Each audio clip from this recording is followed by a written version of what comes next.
5, 4, 3, 2, 1.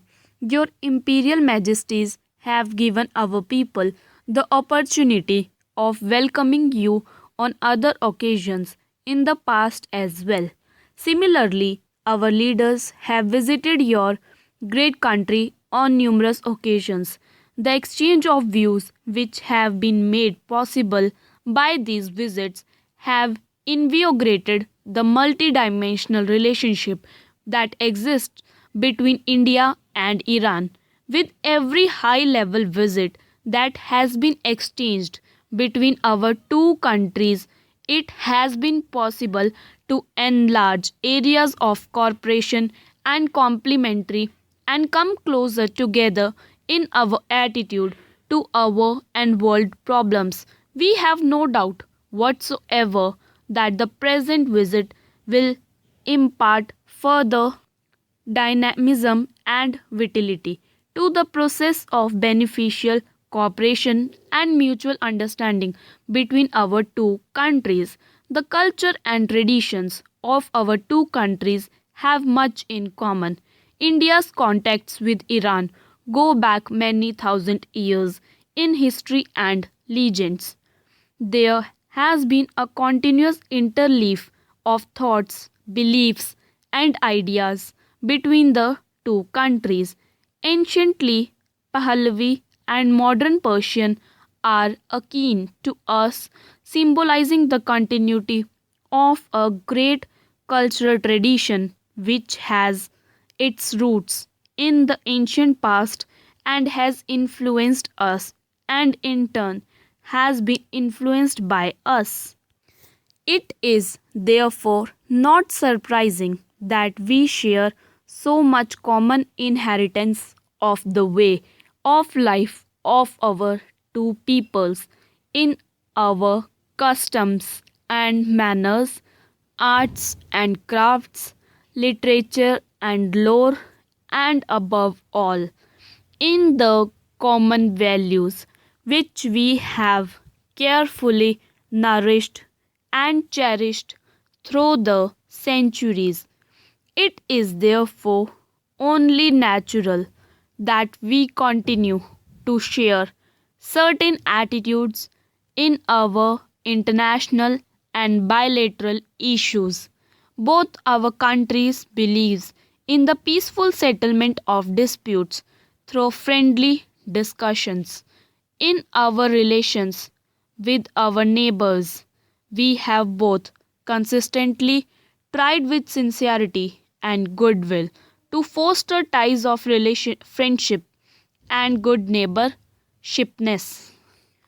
Iran has been experiencing a phenomenal transformation under the dynamic and far sighted leadership of your Imperial Majesty and a social and cultural uplift under the inspiration of Her Imperial Majesty. Retaining the abiding values of a great civilization, your country is marching forward to reap the benefits of scientific and technological advancement. The remarkable progress achieved by Iran during the recent years stands testimony to your wisdom, foresight, and able stewardship. It can be truly said that the far reaching economic endeavors which were inspired by your imperial majesty are and will continue to bear fruit in the future. In the revolution of an Iran holding its head high among the advanced nations of the world, India too has gone through momentous developments. The people of India have proved that they cherish their liberty above everything else. After the massive mandate which our people has given to the present government, a great responsibility rests upon our shoulders. We are bending our energies and applying all our strength for quickening the pace of progress in the country and to give material content to our political liberty. In this achievement, we recognize the value of assistance and cooperation which we have received from Iran under the personal interest and direction of your imperial majesty. Regrettably, the world today continues to present a disconcerting picture of contrasts and disparities. This is the gravest threat to international peace and security. Deprivation cannot coexist without inviting questions, discontent, and frustration. The gulf between the haves and have nots must be bridged if we wish this planet to remain peaceful and stable. It is therefore the duty of all of us to ensure that we make this planet a better place for succeeding generations through progressive elimination of disparities and want and achievement of all round and accelerated progress of the underdeveloped world. Each of us has his own role to play according to capacity and capability. It is only through collective efforts that we will be able to succeed. In this context, we would like to pay a tribute to Your Imperial Majesty own efforts in helping to undertake ventures of common benefit on the basis of bilaterals. Your Imperial Majesty has crusaded for the removal of barriers restricting the flow of trade, commerce, and communications between the developed and the developing countries.